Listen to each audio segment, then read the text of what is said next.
आज म चाहिँ तपाईहरुलाई एकदम यम्बा तिते करेला र यम्बा इस्कुसको भिडियो लिएर उपस्थित भइसकेको छु।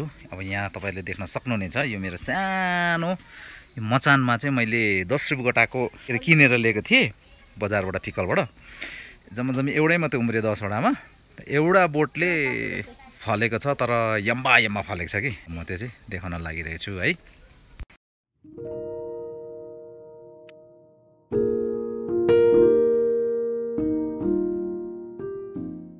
यो मेरो सानो मचान करेलाको मचान एकदम रहर लागेर मैले यो मचान बनाएर चाहिँ यहाँनिर मिहिनेत गरेर चाहिँ मैले यो करेला रोपेको थिएँ। हेर्नुस् यसरी यो चाहिँ मल्चिङ टाइपले अनि अब यो सुक्दै पनि लागेको छ तर यहाँनिर हेर्नुस् अब ठक्कै एक दुईवटा मात्रै फलेको छ तर खतरा ए ल टिपिसक्नु भएको छ यहाँनिर। यहाँ अर्को दुईटा यो साइड फलेको छ हैन। एउटा चाहिँ अब टिपेर लगेर 4 जनाको फ्यामिलीलाई चाहिँ एक छाक हुने रहेछ गाइज। खै कत्रो रहेछ यो चाहिँ कोसेली पठाउने परियो कि हेर्नुस् है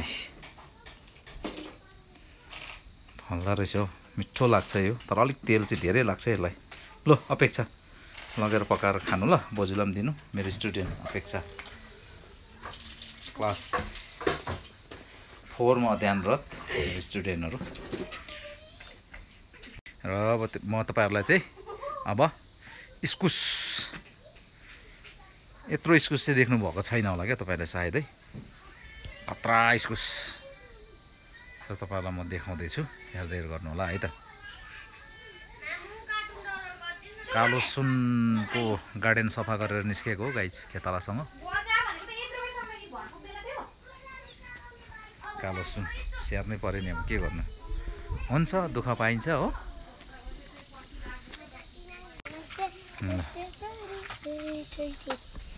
अब म तपाईहरुलाई यो ठुलो यम्बा इस्कुस देखाउन लागिरहेको छु।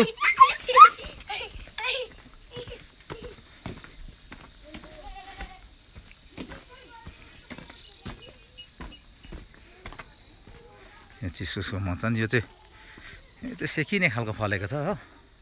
यहाँबाट चाहिँ सुरु हुन्छ कि खतरा मचानै भाँच्यो यो इस्कुसको वेट थाम्नु नसकेर कि यसरी फलेको इस्कुस। ए हेर्नुहोस् है यो चाहिँ म सानोबाट तपाईहरुलाई ठुलो इस्कुस देखाउन लागिरहेछ है। यो चाहिँ अहिले चाहिँ तपाईहरुलाई कास्टिङ मात्रै हो कि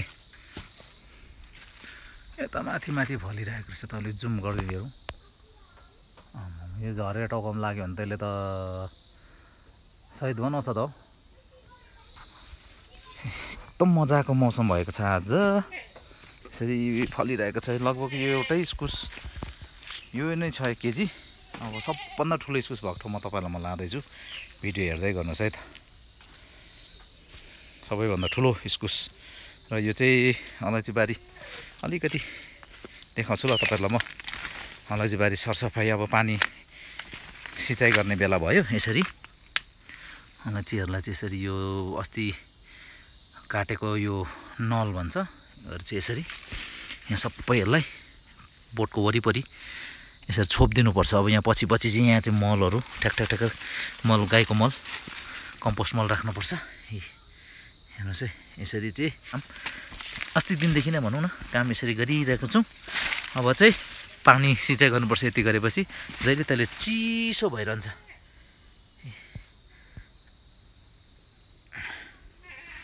यसरी चाहिँ अलैँचीको बोट सरसफाइ गर्ने कार्यक्रम गरियो। तपाईहरुले पनि यसरी गर्नु होला। तपाईहरुको अलैँची बगान छ र अलैँचीको बोट छ भने है यसै गरेर चाहिँ तपाईहरुले अलैँचीलाई स्याहार गर्नुभएको खण्डमा यो निकै राम्रो आम्दानी हासिल गर्न सकिन्छ। हेर्नुहोस् है यसरी स्याहार गरिएको छ। अभियसली अब यो 82-83 सालको भदौ असोजमा फेरि टिपिन्छ है। खतरा गरी अलैँची टिप्ने हो 2-4 पैसा समात्ने हो यस्तो छ। अब म निस्के अलैँची बगानबाट है यो चाहिँ भर्खर रोपेको अलैँचीको बोटहरू छ। सन्दर्भ चाहिँ म तपाईँलाई ठुलो इस्कुस देखाउन लागिरहेको छु कि इस्कुसको झ्याङमा पुग्न लागेको छु। यो चाहिँ पोहोर रोपेको अलैँची, यसलाई चाहिँ यसरी सरसफाइ गर्ने कार्यक्रम सम्पन्न भइरहेको छ। ल हेर्नुहोस् है, यहाँ पनि पोहोर रोपेको अलैँची आज यो सरसफाइ गरेर टक्कसँगले खेताला भर्खर बारीबाट कामबाट निस्केको अवस्था छ। यसरी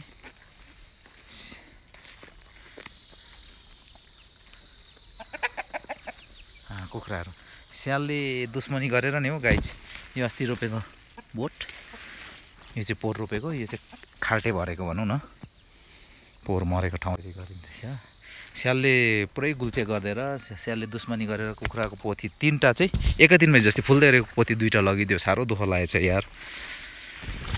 अब तपाईँलाई म देखाउँदैछु एकदम बिगेस्ट अफ द इयर इस्कुस, द इस्कुस biggest of the year in यसरी मचान पनि भाँचेको जस्तो ठुलो पानीले। अब चाहिँ म देखाउँदैछु, हेर्दै गर्नुहोस् है। अब आँखा ठुलो ठुलो पारेर प्रतीक्षा गर्नुहोस्। आयो आयो आयो आयो आयो आयो ल हेर्नुहोस्। अब यहाँ फलिरहेछ अम्बो। ल हेर्नुहोस् है गाई चाहिँ हेर्नुहोस् त कत्रो चाहिँ होला यो इस्कुस। आम्मामामामा ल आम्मामामा ल यो चाहिँ लगभग 2 किलो छ एउटा इस्कुस। 2 किलो इस्कुस फलेको छ। यो चाहिँ मचानले थाम्न नसकेर मचान ढलिसकेको अवस्था छ। देख्नुभयो नि। ल तपाईँहरूलाई म विभिन्न खालके भिडियोहरू लिएर उपस्थित भइरहेको हुन्छु है। तपाईँले अत्यन्तै माया गरिदिँदै हुनुहुन्छ।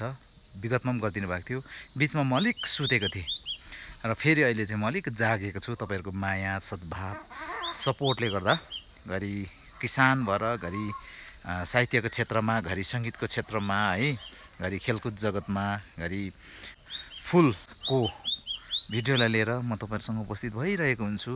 र यसरी नै तपाईँहरूले माया सपोर्ट साथ गरिरहनु भयो भने चाहिँ म तपाईँहरूलाई विभिन्न गतिविधिहरू चाहिँ समेटेको भिडियोहरू लिएर उपस्थित भइरहनेछु। र जतिसक्दो आफ्नो छेउको छिमेकीको साथीभाइहरूलाई पनि तपाईँहरूले चाहिँ च्यानललाई सब्सक्राइब गरिदिनको लागि चाहिँ अनुरोध गरिदिनुहोस् है त। र जतिसक्दो तपाईँहरूले भिडियोको चाहिँ यसो कमेन्ट गरिदिनुहोस् है, यसो लाइक गरिदिनुहोस्। त्यसो गर्दा चाहिँ अलिकति भए पनि यो भिडियोलाई चाहिँ ऱ्याङ्किङ अपग्रेड हुनमा चाहिँ सपोर्ट पुग्दो रहेछ गाइज है। त्यस कारणले तपाईँलाई म अनुरोध गर्न चाहन्छु, तपाईँहरूले चाहिँ उक्त काम चाहिँ यसो गरिदिनु भएको खण्डमा म अत्यन्तै आभारी हुने थिएँ। र आगामी दिनमा फेरि पनि तपाईँहरूसँग यस्तै विधिले भरिएका रमाइला दुःख सुख कुरासँग जोडेको भिडियो लिएर उपस्थित भइराख्ने छु है त। कति आनन्दको मौसम भएको छ है अहिलेको सिचुएसन। हेर्नुहोस् न, आमामामा मैले चाहिँ एक्सक्लुसिभ है यो चाहिँ तपाईँहरूलाई मैले यो सधैँ पनि देखाइरहने गर्छु। यो मेरो फिस पोन्ड धेरै त छैन, थोरै भए पनि यम्बा खालको माछाहरू छ। एकदम शुद्ध पानी चाहिँ यो पोखरीमा